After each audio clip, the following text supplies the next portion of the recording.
Hii ni picha aliyoposti Mheshimiwa Rais Samia Suluhu Hassan akisema kwamba alipokea taarifa hii ya masikitiko ya kwamba Hashim Kambi amefariki dunia, na alipokea kwa masikitiko makubwa sana.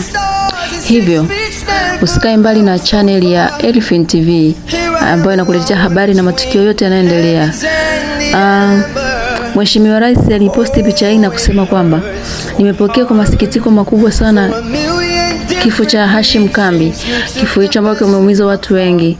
Tumeumizwa sana kwa sababu alikuwa ni mmoja wa tasnia ya filamu nchini Tanzania, na ameweza kuipeleka filamu yetu sehemu mbalimbali, imejulikana, na ameweza kulitangaza vyema nchi ya Tanzania.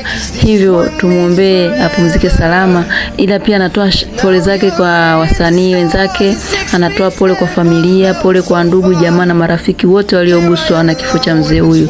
Usisahau kusubscribe.